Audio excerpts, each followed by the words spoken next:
سورۃ الرحمن، یہ سورت اپنے مزاج اور مطلب کے اعتبار سے سورتوں کے اس گروپ سے تعلق رکھتی ہے جو مکی زندگی کے اس دور میں نازل ہوئی جب آپ صلی اللہ علیہ وسلم کی تکذیب اور مخالفت جوش پر تھی، اور وہ آپ سے بار بار اس بات کا مطالبہ کر رہے تھے، یعنی آپ کے دشمن، کہ انہیں کوئی نشانی دکھائی جائے، کوئی معجزہ دکھایا جائے، اور اگر ان کے مطالبے پر معجزہ یا عذاب نہیں آتا تو پھر وہ محمد صلی اللہ علیہ وسلم کی دعوت کو نہیں مانیں گے،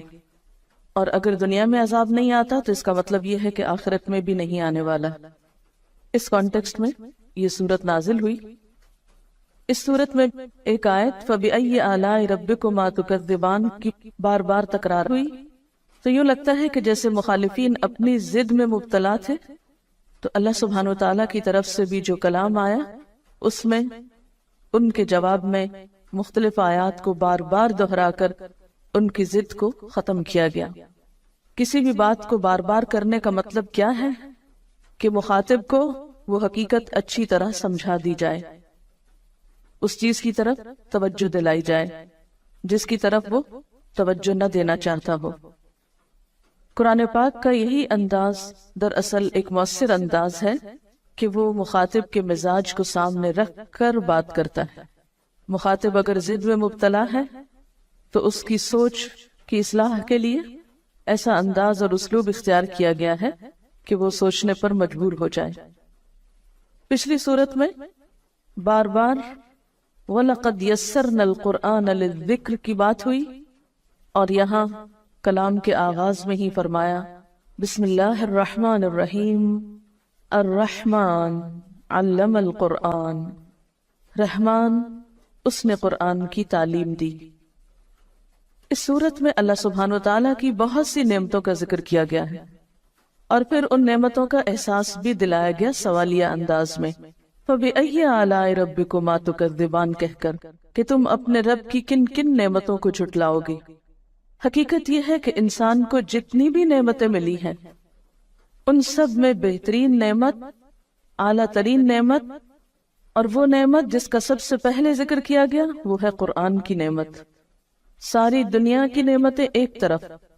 اور قرآن کی نعمت ایک طرف۔ هُوَ خَيْرٌ مِّمَّا يَجْمَعُونَ، وہ بہتر ہے ہر اس چیز سے جسے لوگ جمع کر رہے ہیں۔ اور یہ اللہ تعالیٰ کی رحمت کا نتیجہ ہے کہ مخالفین عذاب مانگ رہے ہیں اور اللہ تعالیٰ جواب میں اپنی رحمت کے طور پر ان کی اصلاح کے لیے قرآن بھیج رہا ہے۔ الرحمن، بے حد مہربان، بہت مہربان، علم القرآن، اس نے تعلیم دی ہے قرآن کی، اس نے سکھایا ہے قرآن۔ اہل مکہ کہتے تھے کہ یہ قرآن کسی انسان نے یا کسی جن نے آپ کو القاء کیا ہے، یا آپ نے خود لکھ لیا ہے، یا کوئی اجمی غلام آپ کو اس کی تعلیم دیتا ہے، یا کچھ اور لوگوں کا خیال ہے کہ اہل کتاب کے علماء سے آپ نے شاید کچھ سیکھ لیا۔ فرمایا نہیں، کسی سے بھی کچھ نہیں سیکھا۔ علم القرآن، یہ قرآن رحمان کی تعلیم ہے، رحمان نے سکھایا ہے۔ اللہ تعالیٰ نے اسے نبی صلی اللہ علیہ وسلم کو سکھایا اور بذریعہ جبریل امین سکھایا، جس کا ذکر پیچھے سورۃ النجم میں گزرا، علمہ شدید القوا۔ اور پھر آپ صلی اللہ علیہ وسلم نے صحابہ کرام کو سکھایا،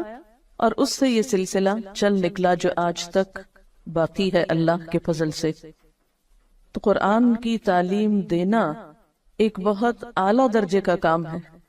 جسے رحمان نے اپنی طرف منسوب کیا۔ الرحمن علم القرآن، اللہ تعالیٰ کی صفات میں سے بہترین صفت اس کی صفت رحمت ہے، اور اس میں بھی مبالغے کا صیغہ رحمان ہے، تو یہ اس کی رحمت ہے کہ اس نے اس کی تعلیم دی۔ اسی لیے بندوں میں سے بھی بہترین ان کو قرار دیا گیا جو قرآن سیکھیں یا سکھائیں۔ گویا جو شخص یہ چاہتا ہو کہ اس پر اللہ کی رحمت نچھاور کی جائے، اللہ تعالیٰ کی رحمتوں کو پائے، اس کے لیے پھر اس کے سوا کوئی راستہ نہیں کہ اس قرآن کو سیکھے اور سکھائے، یا اس کو لوگوں تک پہنچانے کے لیے کوشش کرے۔ اور یہ حقیقت ہے کہ جو شخص بھی اپنی زندگی، اپنے وقت، اپنے مال، اپنی صلاحیتوں کا کچھ حصہ بھی اس کی تعلیم کو عام کرنے میں استعمال کرے گا، اللہ تعالیٰ اس کی ان تمام چیزوں میں برکت پیدا فرمائے گا اور اپنی خاص رحمت سے نوازے گا۔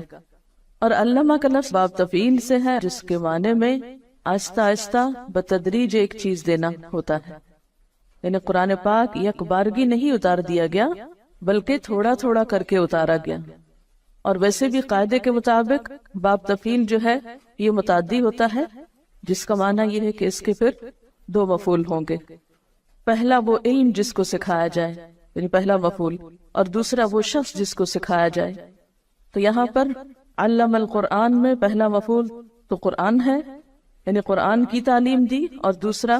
کیا ہوگا کہ وہ شخص جس کو دی گئی یعنی رسول اللہ صلی اللہ علیہ وسلم،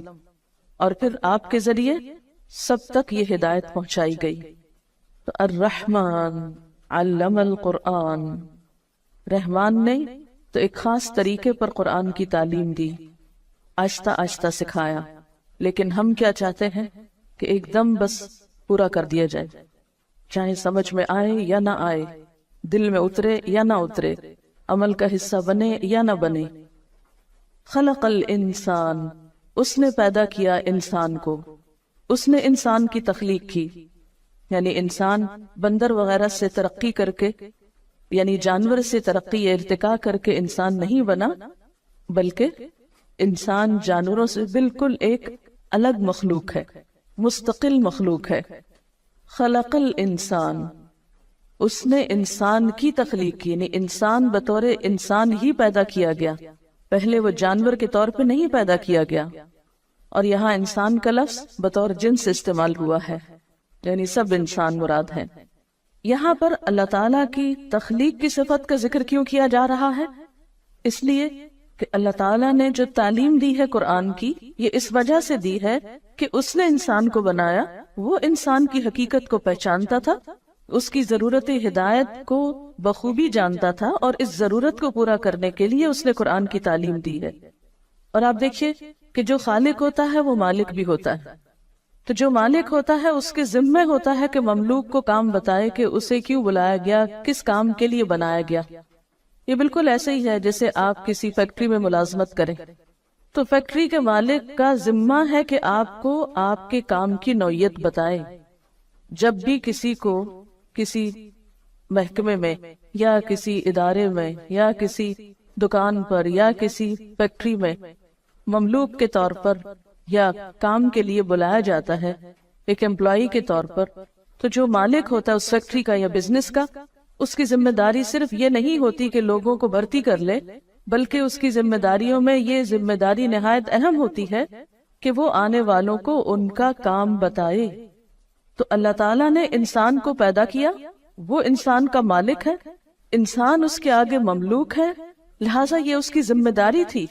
کہ وہ انسان جیسی مخلوق کو پیدا کر کے عقل دے کر اسے یہ بتائے کہ اسے کس لیے بنا